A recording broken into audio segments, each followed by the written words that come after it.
Revenue des l'étranger, elle découvre la vérité touchante qui l'a faite pleurer en l'immédiat. Le ciel bleu de Provence s'étendait comme un doux souvenir, mais pour Camille, le cœur lourd, chaque nuage représentait une ombre de sa récente perte. Après des années à vivre loin, en quête de soi, elle revenait dans son petit village, là où le chant des cigales s'était tu, laissant place à un silence pesant. Sa grand-mère, et la bienveillante de cette communauté, elle n'était plus. C'était une douleur insupportable, celle de l'absence qui étreignait sa poitrine, la transformant en étrangère parmi les siens. La chaleur de ce lieu, pourtant si accueillante, lui brûlait le cœur. Les maisons en pierre, avec leurs volets colorés, semblaient murmurer des souvenirs qu'elle n'était plus sûre de pouvoir chérir.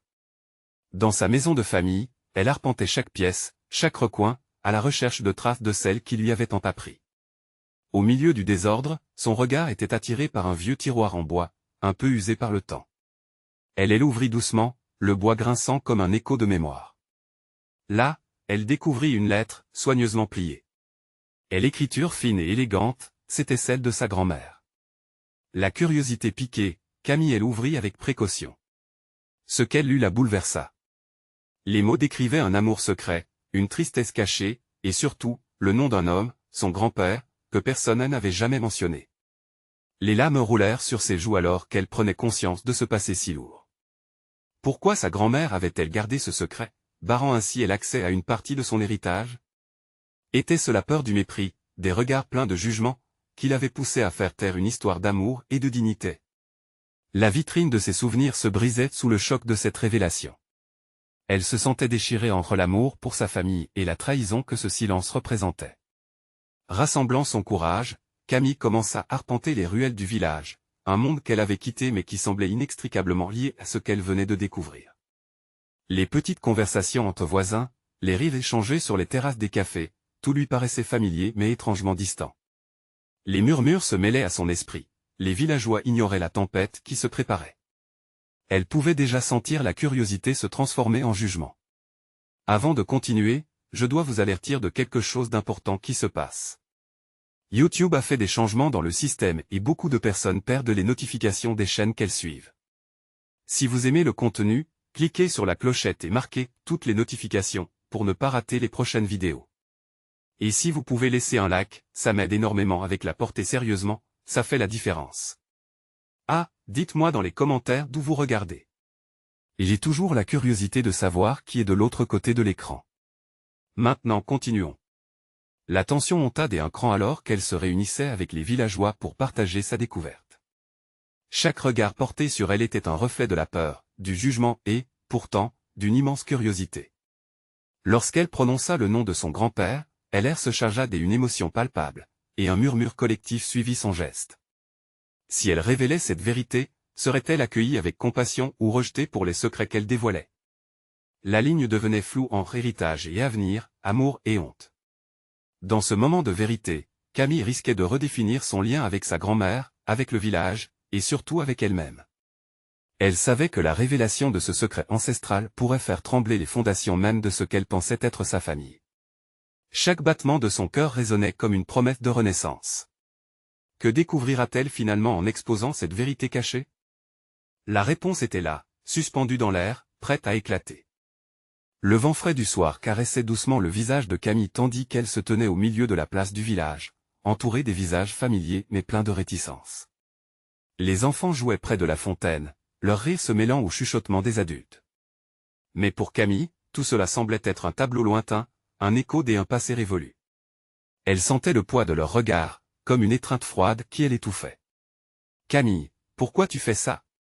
Elle s'étonna une voix familière. C'était Émilie, une amie d'enfance, qui elle observait avec une inquiétude sincère. « Tu vas lancer une rumeur sur ta famille. » Les mots d'Émilie la piquaient comme des épines, chacun se répercutant dans son esprit. Camille hésita, son cœur battant la chamade.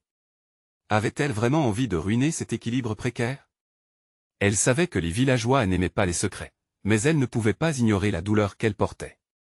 Ce n'est pas une rumeur, c'est la vérité, elle s'entêta-t elle, sa voix tremblante de détermination. Un silence pesant se fit dans l'assemblée. Elle pouvait presque entendre le bruissement de leurs pensées, une tempête de questionnements menaçait d'éclater. Que fallait-il faire alors? Elle se souvint des lettres de sa grand-mère. Chaque mot, chaque phrase était chargée des émotions que le temps avait effacées, cachées au creux des secrets. Sa grand-mère, elle n'avait jamais voulu que sa mémoire soit ternie. Mais Camille avait besoin de comprendre. J'y ai découvert quelque chose, commença-t-elle, ses propres mots lui semblant étriqués. Mon grand-père. Il avait un nom, il était là. À mesure qu'elle parlait, elle voyait leur visage changer, passer de l'incrédulité à la curiosité. Peut-être que cette vérité appellerait une autre vérité, quelque chose que personne n'avait osé aborder. Une petite voix au fond d'elle lui disait qu'elle était en train d'ouvrir une porte sur un passé inconnu, une porte vers la réconciliation avec elle-même et son histoire. Je veux savoir qui il était, et pourquoi nous n'en avons jamais parlé. Ses mains tremblaient alors qu'elle poursuivait, pourquoi tout cela avait-il été un secret? Les murmures s'intensifièrent. Un homme âgé, le visage marqué par le temps, s'avança. Camille, ce n'est pas simple. Ta grand-mère voulait te protéger. Son regard semblait chargé de compassion, mais aussi d'une sombre alerte. Elle pouvait sentir la peur s'installer à nouveau autour d'eux. Une peur qui parlait des choses non dites, des douleurs enfouies. Protégée de quoi, demanda-t-elle, la voix plus forte qu'elle ne l'aurait voulu. Une histoire d'amour. Elle vit des visages se détourner, des lèvres se sceller, et cela lui fendit le cœur. Était-elle en train de déterrer quelque chose dont l'existence avait été terre pour de bon? Cette pensée la terrifiait et la galvanisait à la fois.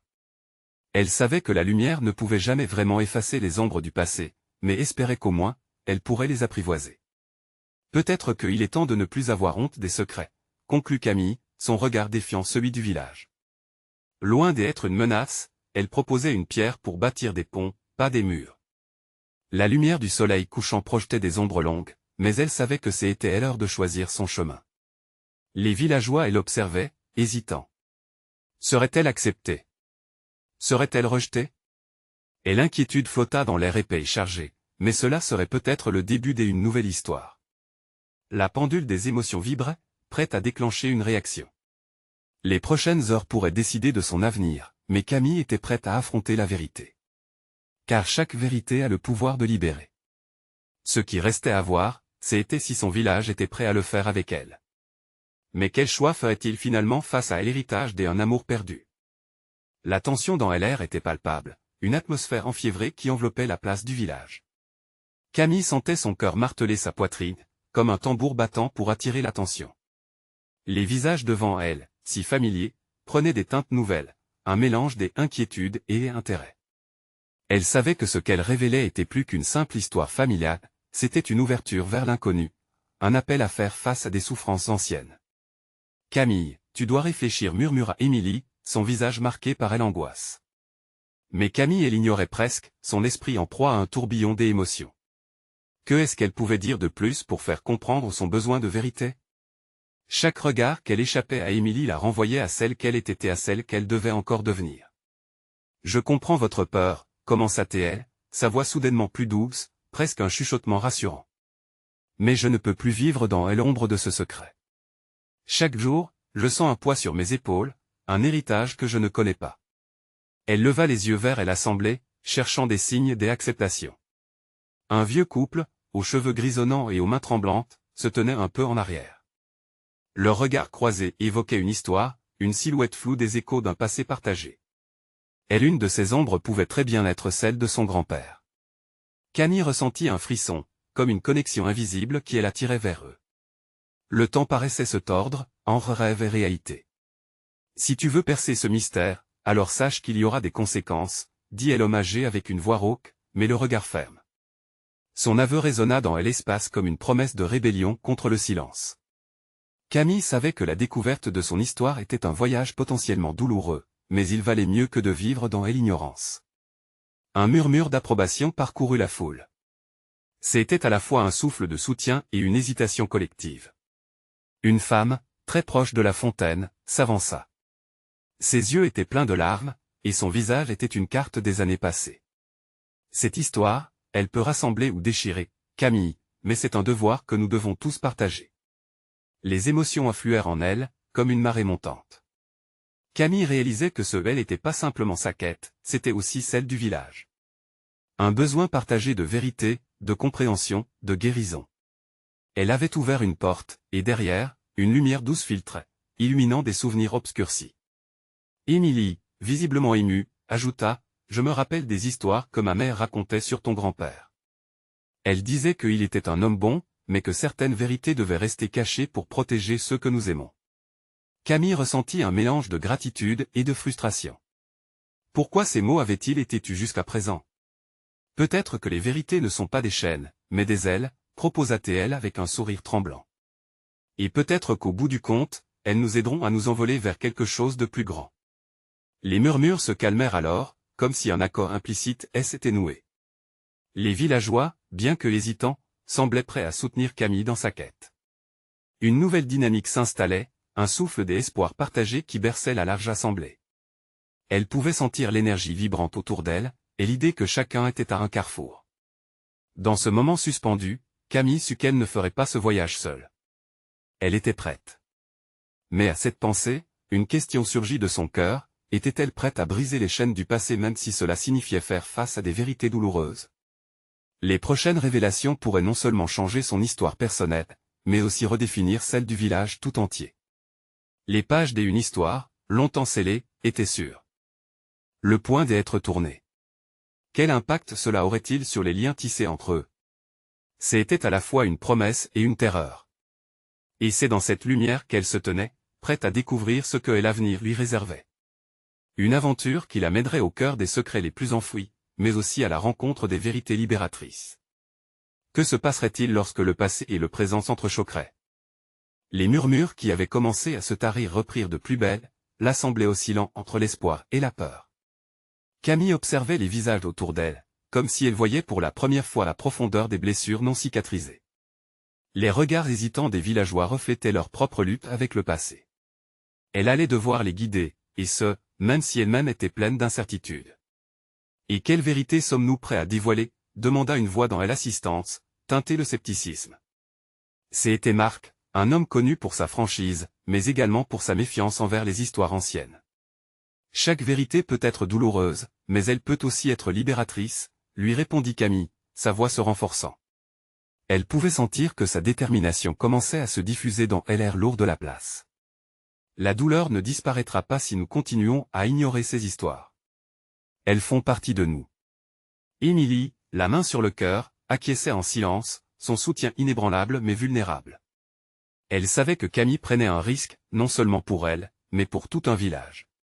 La peur de ce qui pourrait être découvert menait à un affrontement avec le passé que personne n'était prêt à affronter pleinement. « Je suis ici pour découvrir la vérité sur mon grand-père », continua Camille, projetant son regard sur Marc qui n'usait pas de gants. Les récits de ceux qui l'ont connu sont les clés qui m'ouvriront la voie. Pourquoi avoir caché tant de choses, si la mémoire de ces histoires reste vivante en vous? Peut-être que nous avons eu peur de réveiller des souvenirs que nous préférions garder enfouis, répondit une autre femme, ses mains tremblantes d'émotion. Mais qui es-tu pour décider de ce qui doit être dit ou non? Cette question, amère, frappa Camille de plein fouet. Elle se tenait là, en fragile équilibriste sur la corde tendue entre le passé et le présent, la voix de son cœur se mêlant aux échos du dialogue collectif. Mais au fond, elle savait que cette quête était personnelle, bien que portée par le désir de rassembler des âmes blessées. Parce que je ne veux plus vivre dans l'ignorance. Et s'écria-t-elle, une intensité nouvelle perçant son discours. J'ai besoin de savoir qui j'étais, afin de devenir qui je suis destiné à être. La tension qui s'exerçait sur l'assemblée se fluidifia enfin, alors que les villageois prenaient conscience de leur propre histoire douloureuse. Ils étaient plusieurs à être touchés par les mots de Camille, et des murmures d'approbation commençaient à circuler à travers la foule. Des visages marqués par les larmes, par la tristesse, mais aussi par un nouveau souffle d'espoir. Nous avons tous malmené notre passé, murmura un jeune homme qui s'était rapproché. Ce que nous devons craindre, ce n'est pas la vérité, mais la façon dont nous nous laissons réduire par elle. Camille chercha les yeux de chacun et y trouva la promesse d'un chemin à parcourir ensemble. Peut-être que la vérité pouvait vraiment rassembler plutôt que déchirer. Elle pouvait presque entendre la résonance des histoires collées, des échos qui, petit à petit, trouvaient leur place dans le présent. Allons-nous raconter nos vérités? Proposa timidement Émilie, sa voix tremblante mais forte. Cette histoire doit être partagée. Et peu à peu, les villageois commencèrent à s'avancer, chacun prêt à laisser échapper une partie de leur mémoire, à partager des petites tranches de leur passé, marquée par le silence mais remplie de résonance. Camille ressentait l'énergie palpiter autour d'elle, un fil invisible tissant des liens d'unité. Hélène n'avait jamais imaginé que sa recherche serait comme la lumière d'une bougie embrasant une pièce sombre. Chaque confession, chaque étreinte était une pierre posée sur le chemin vers la guérison. Des voix, autrefois étouffées, prenaient un nouveau départ, pavant la voie d'une histoire collective. Mais alors qu'elle s'apprêtait à prendre la parole et à partager son propre fardeau, un cri résonna dans la foule, perçant l'atmosphère chargée des émotions avec une dramaturgie inattendue. Chaque regard se tourna vers l'origine du bruit, cet appel désespéré résonnant en chacun de nous, que nous cachons-nous encore derrière la douleur accumulée. Quelles autres vérités, insoupçonnées, allaient-elles émerger de cette rencontre si attendue? Le cri qui venait de fendre l'air fut suivi d'un silence étonnant. Les villageois, gelés dans l'instant, échangeaient des regards d'incompréhension. Camille pouvait sentir son cœur battre à tout rompre, hésitant entre la peur et la curiosité. Qui avait donc osé briser cette bulle des émotions collectives? C'était une jeune fille, Héloïse, qui s'avançait, la tête haute mais le visage marqué par une détresse qu'elle ne pouvait plus cacher. Ses yeux pétillaient d'une lueur sombre, une colère mélancolique et une tristesse profonde, comme si chaque mot qu'elle allait prononcer pesait des tonnes. « Ça suffit !» Et s'écria-t-elle, la voix vibrante des émotions. On peut bien parler de nos vérités, mais on évite toujours le nôtre. Qu'en est-il de ma mère? De ce qu'elle a subi? Les murmures reprirent, plus forts, plus insistants. Héloïse avait touché une corde sensible. Sa mère était une des figures les plus souffrantes du village, mais elle avait toujours été mise à l'écart des discussions, comme si sa douleur était moins digne d'être entendue. Héloïse, calme-toi, murmura une femme en s'approchant pour tenter de l'apaiser, mais la jeune fille balaya son geste d'un mouvement de la main. Non. Je ne veux plus rester silencieuse, poursuivit-elle avec ardente conviction. Nous parlons de vérité et de mémoire. Mais la mère, elle a connu une violence que vous feignez d'ignorer. Chaque famille a ses secrets, mais ceux de ma mère sont une peine qui a pourri notre foyer. L'assemblée écoutait, suspendue à ses lèvres. Camille sentait le poids des mots d'Héloïse, comme une pierre lancée dans un lac calme. Les ondulations de cette vérité commençaient à se répandre, touchant chaque cœur, résonnant avec des histoires proches et lointaines. Hélène n'a jamais voulu nous en parler, mais il est temps qu'on sorte ces vérités du silence. Nous sommes tous reliés, par nos douleurs et nos espoirs. Est-ce que c'est cela que nous souhaitons? Rester figés dans nos mensonges et nos cauchemars? Chaque phrase qu'Héloïse prononçait faisait écho dans le cœur de Camille. Elle se tenait là, réalisant que la quête de vérité qu'elle avait entamée était bien universelle. Les visages se rencontraient, dévoilant une toile complexe de souvenirs et de souffrances. Les larmes commençaient à couler, et plusieurs femmes et hommes, émus, retenaient leur souffle, luttant contre leur propre passé. D'un geste déterminé, Camille s'avança. « Héloïse, merci.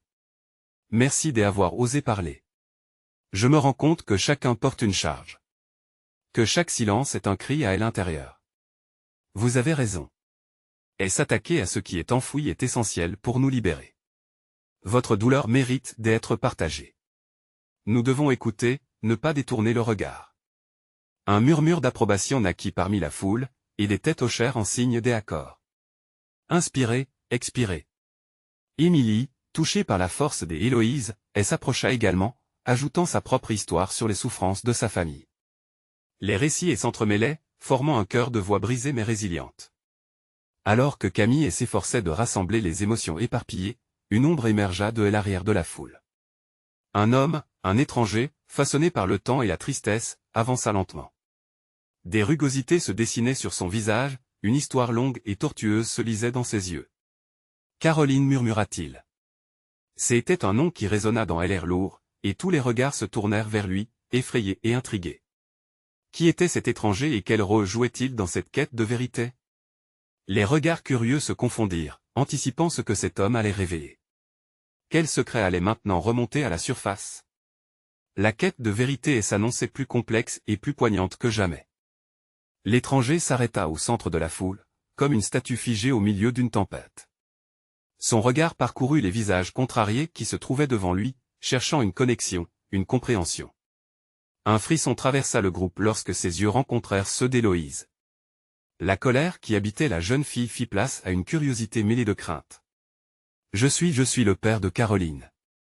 Sa voix, rauque et chargée d'émotion, s'éleva lentement, portant son poids de douleur. J'ai été celui qui est parti. Mais pas par choix. Je suis revenu aujourd'hui, non pas pour me justifier, mais pour expliquer. Les murmures redoublèrent, et le regard des villageois se tourna vers Héloïse. Camille ressentait l'intensité de chaque respiration, chaque battement de cœur.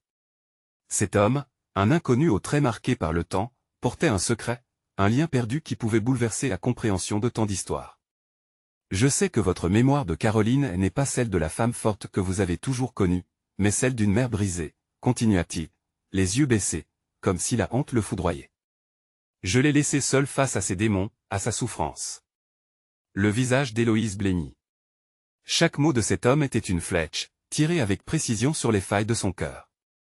Elle avait toujours su, au fond, que l'absence de son père avait laissé un vide indescriptible. Mais maintenant, elle savait qu'il revenait non pas pour réparer, mais pour expliquer l'inexplicable. « Pourquoi revenir maintenant ?» demanda Héloïse, la voix tremblante mais résolue. « Après toutes ces années, pourquoi aujourd'hui ?»« Parce que c'est le moment où la vérité doit être mise à jour, » répondit l'homme, un éclair de détermination dans son regard fatigué. « J'ai appris que la souffrance de ma femme, vos souffrances, celles de votre famille, sont toutes liées, comme des maillons d'une chaîne. Je ne peux plus rester en dehors, comme un spectateur. J'y étais aveugle, mais au jour de lui je vois tout. » Camille observa la foule. Chacun semblait suspendu au bord d'un précipice, partageant une émotion collective qui flottait dans l'air. Le temps semblait s'arrêter alors qu'ils attendaient des réponses, escomptant que les révélations de cet homme apportent, si ce n'est de l'apaisement, au moins un éclaircissement. Héloïse se redressa, sa voix, désormais plus douce, portée par un mélange de scepticisme et de vulnérabilité. « Qu'est-ce que vous avez fait à ma mère ?» Il ferma les yeux un instant, et s'accrochant à ses souvenirs. « J'y ai eu peur, peur des conséquences de mes actes. J'y aurais dû être là, mais l'angoisse m'a paralysé. J'y ai fui sans penser aux ravages de mon départ. Je l'aimais, mais j'y ai laissé l'ombre de mes erreurs l'étouffer. » Des larmes brillaient dans les yeux d'Héloïse, étreignant son cœur de tant d'émotions contradictoires. Elle avait toujours souhaité connaître son père, mais le savoir là, devant elle, replongeait son esprit dans un océan des incompréhensions. « Est-ce que vous êtes prêt à affronter ce passé ?» demanda-t-elle, étouffant sa frayeur et sa colère sous un courage nouveau. « Prêt à découvrir quelle douleur vous avez laissée derrière vous ?» L'homme acquiesça, rouvrant les yeux avec une intensité renouvelée.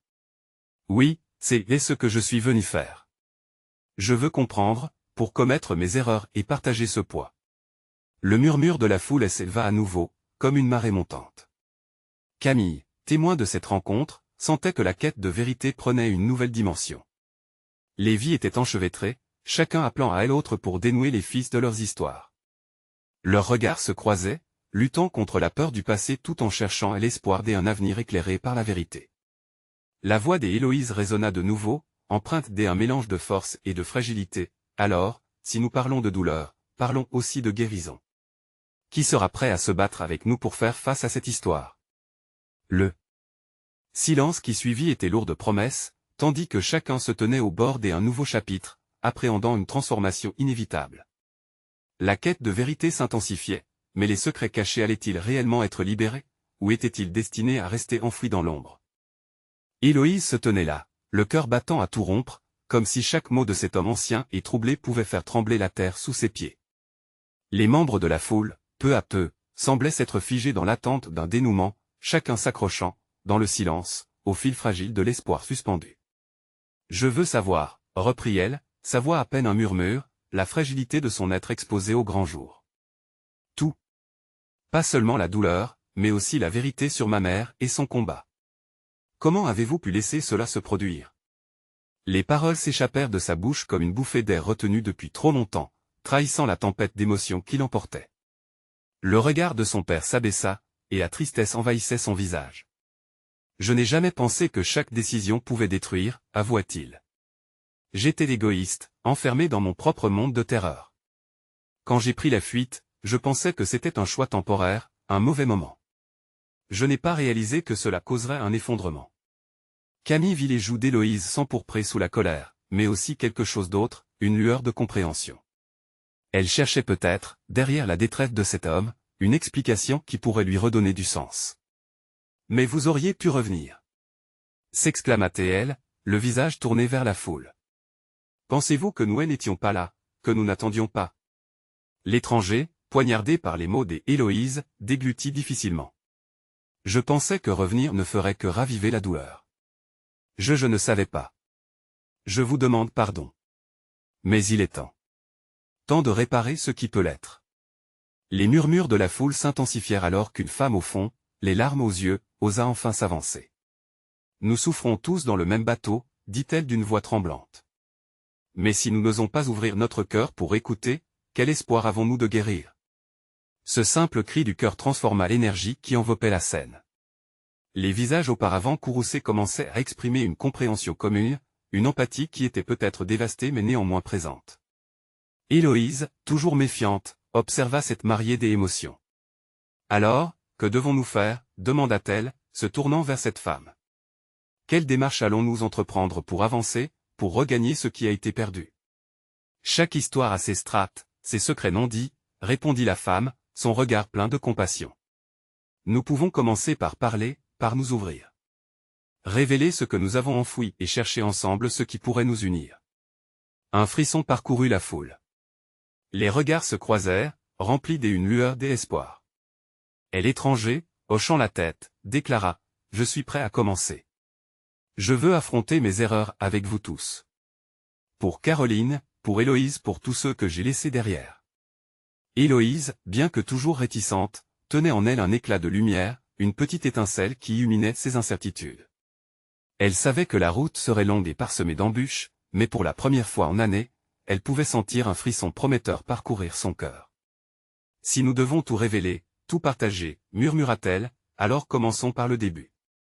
Il est temps de lever le voile sur nos histoires, pour que chacun sache. » Alors que les premiers mots s'échappaient des lèvres d'Héloïse, elle savait qu'un voyage de vérité s'ouvrait devant elle.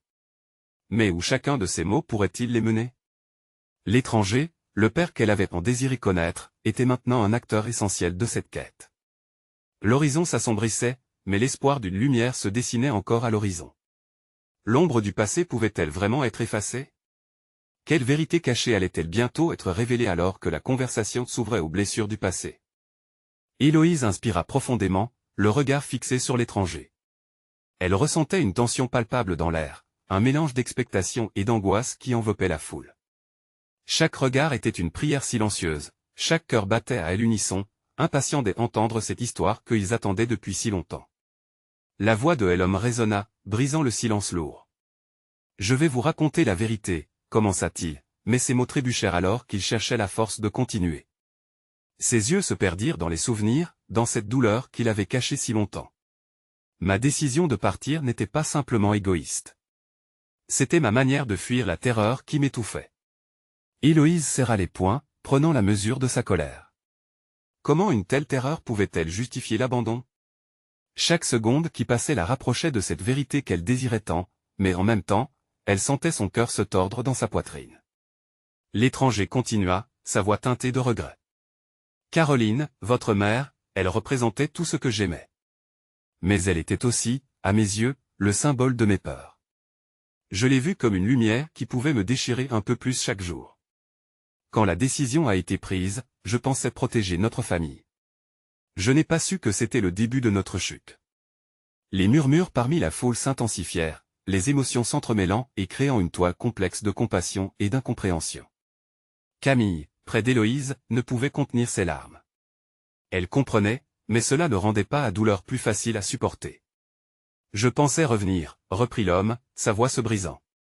Chaque année, je reportais ce moment, croyant que la douleur s'estomperait. Mais elle s'est enracinée. Je ne savais pas que le poids de mon absence serait si lourd pour vous. Héloïse ferma les yeux un instant, essayant de digérer ces révélations.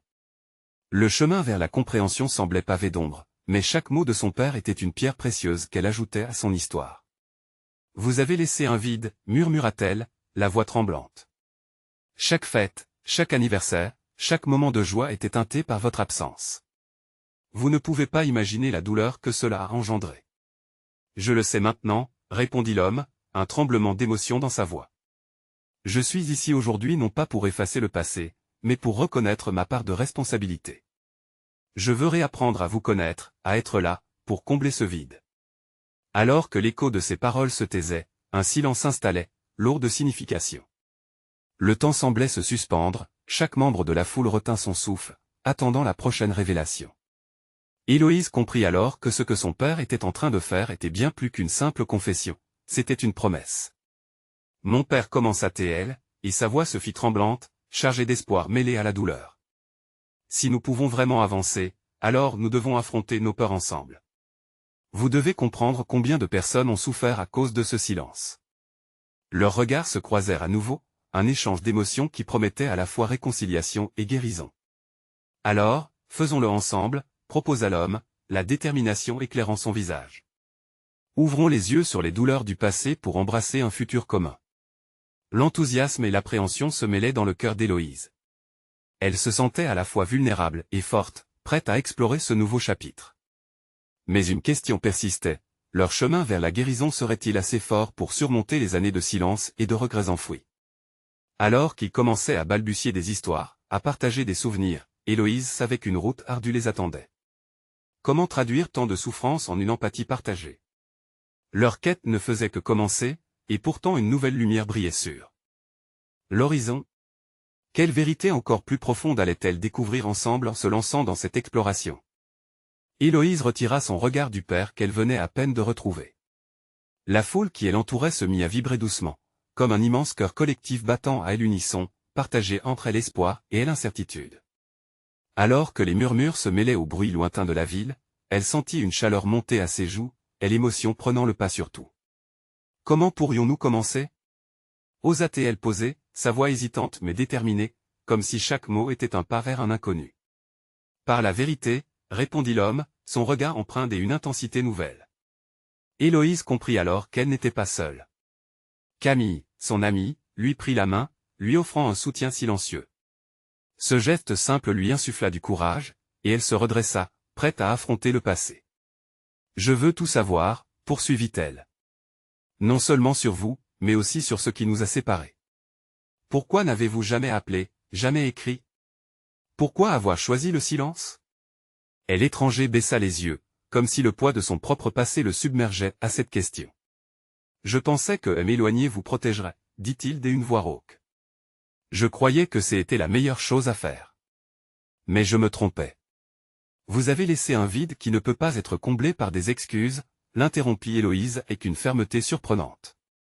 Les années sont passées. Ma mère a dû porter ce poids seule.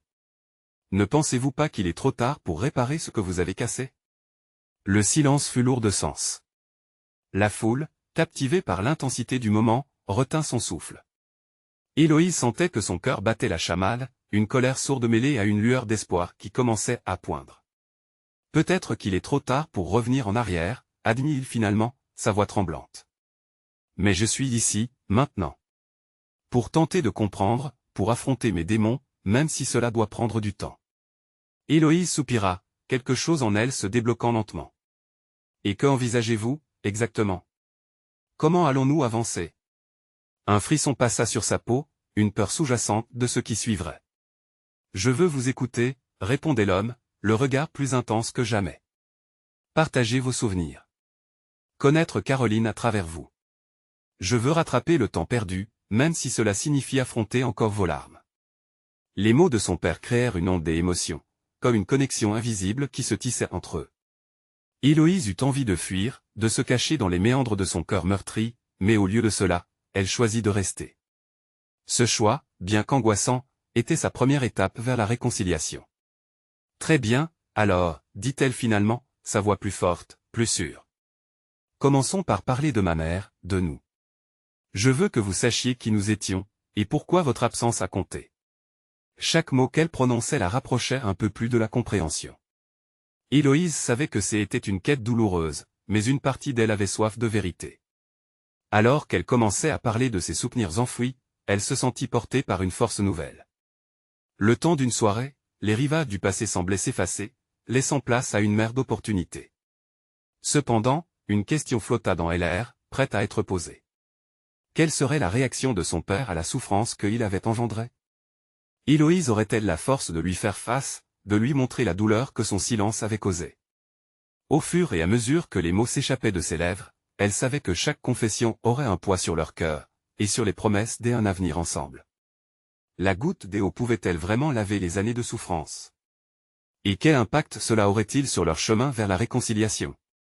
La place du village, emplie d'un mélange des humanités et des émotions, se transforma peu à peu en un terrain de vérité. Héloïse, faisant face à son père, avait la sensation que chaque mot qu'elle préparait touchait un fil intime. Camaraderie et confidence s'entremêlaient, connectant les histoires individuelles au récit collectif. Ma mère commença-t-elle, sa voix vibrante, un voile des émotions et l'enveloppant. Elle a toujours été forte. Trop forte, peut-être. Lorsqu'elle a appris votre départ, elle a cru que le monde était en train de s'effondrer. Elle a caché ses pleurs derrière un sourire, faisant de son mieux pour élever la famille, mais les murs de notre maison racontaient les histoires que ses mots n'osaient pas dire. Je ne savais pas, les larmes lui montaient aux yeux, mais elle persévéra. Chaque anniversaire, chaque moment de joie, il manquait une pièce. Un vide que personne n'a osé nommer. En grandissant, j'y ressentis la colère, pas seulement contre vous, mais contre elle aussi, pour ne pas parler, pour ne pas se battre pour ce qui était juste. Elle gardait tout pour elle, et moi, je finissais par porter son fardeau. Le visage de l'homme se tordit, pris par des remords visibles. Héloïse, je suis désolé, balbutia-t-il. Je pensais qu'en haine en allant, je libérerais tous de mes erreurs. Mais en réalité, c'était moi qui m'étais piégé. Je réalise maintenant que la souffrance se multiplie lorsqu'on refuse de l'affronter. Héloïse observa les visages du village, marqués par l'émotion, toutes suspendues aux mots échangés, réalisant qu'ils partageaient, chacun à leur manière, des fardeaux similaires. Camille, à ses côtés, palpait la constellation de sentiments flottant dans l'air. Parfois, tout ce qu'on a besoin, c'est aider une voix pour briser le silence, intervint elle, un doux regard sur Héloïse. Aujourd'hui, nous ouvrons les portes, pas juste de nos propres douleurs, mais aussi de l'empathie commune. Le secret enfermé dans ces murs doit respirer. Héloïse baissa les yeux, jouant avec sa bague, un symbole de son imprégnation dans cette histoire. Ma mère était la gardienne des histoires oubliées, elle aurait voulu que nous parlions. Je redoute ces souvenirs, mais je les porte en moi. Aujourd'hui est un jour de libération. L'assemblée parvint à une unité rassurante, leur lame étant le nectar et une révélation éclairante pour chacun. Finalement, l'étranger se pencha en avant. Je veux elle entendre. Parlez-moi des elle. Parlez-moi de à quel point sa force était belle, malgré ses douleurs. Je ne veux pas fuir la vérité. Je veux embrasser cette histoire. Et l'attention de toutes se focalisa sur Héloïse alors qu'elle inspirait, prête à commencer le récit de sa mère, image d'une femme tissant un rêve tout en combattant la réalité. Elle a toujours cru en l'amour, commença-t-elle, chaque mot étant une fenêtre ouverte sur son cœur. Et même lorsque le soleil ne brillait pas, sa foi ne fléchissait pas, elle se tenait là, résiliente. Je veux qu'elle soit honorée, pas seulement par moi, mais par nous tous, réunis ici. La place du village résonna des acclamations silencieuses, chaque battement de cœur amplifiant cette solidarité. Les mots déversés par Héloïse créèrent un élan, un chant collectif, une mélodie des histoires qui transcendait la douleur. Les visages des villageois s'illuminèrent, partageant leur propre douleur, leur propre combat. Camille observa cette transformation autour d'elle. Le père des Héloïse, touché par le récit de sa fille, s'engagea à élever la voix des souvenirs qu'il avait tant évités. Je ferai tout ce qu'il faut, pour honorer la mémoire de Caroline. Chaque mot qu'elle n'a pas pu dire doit résonner à travers les murs de notre village. Nous pourrions porter ce fardeau ensemble, ne plus être seuls. Héloïse acquiesça, la lueur des acceptations illuminant son visage. Le lien entre eux se renforçait, un toit nouveau sur la fondation des vérités précédemment tues. Ce soir, nous ne faisons pas que parler de la douleur. Du passé, reprit Camille, galvanisée par ce moment. Nous célébrons la force du présent, la résilience qui nous unit. Nous devons apprendre de cette histoire, non seulement pour nous-mêmes, mais pour chacun ici présent. Les voix s'élevèrent dans un chœur des affirmations, les villageois partageant leurs propres récits de souffrance et d'espoir. La voix de chaque participant s'additionnait comme un feu d'artifice, faisant éclater les secrets au grand jour. Les étoiles commençaient à éclairer le ciel sombre, reflet d'un espoir naissant. Camille, Héloïse et l'étranger se tenaient sur cette place, unis par le fil de leurs histoires. Ce qu'ils avaient commencé à explorer n'était pas seulement des vérités personnelles, mais la récolte d'une communauté. En ce jour de renaissance, la lumière de la vérité illuminait les ténèbres du passé. Un nouveau chapitre émergeait, une page d'histoire à vivre ensemble, une promesse de choisir la solidarité dans un affrontement des ombres. Nous nous tenons ici, non seulement comme des individus liés par des histoires, mais aussi comme une communauté qui choisit de se reconstruire. Camille sourit à Héloïse, leur regard échangé résumant les promesses de demain. Ensemble, un nouvel horizon s'ouvrait pour les villageois, illuminés par les vérités partagées, leur passé transformé, et l'avenir enfin visible. À cet instant précis, chacun savait que Hélène n'était plus seule, mais avait choisi le chemin de la guérison. Il était temps de regarder vers l'avenir. Abonnez-vous immédiatement à la chaîne pour ne pas rater nos prochaines histoires exclusives. Laissez un like maintenant pour nourrir l'algorithme, ça fait vraiment la différence. Commentez vos réactions et théories sur cette fin, j'ai hâte de vous lire. Et surtout, partagez instantanément cette vidéo avec au moins 5 amis qui ont besoin de découvrir cette conclusion. C'est le moment de montrer votre soutien, n'attendez pas une seconde de plus pour partager et accroître notre communauté.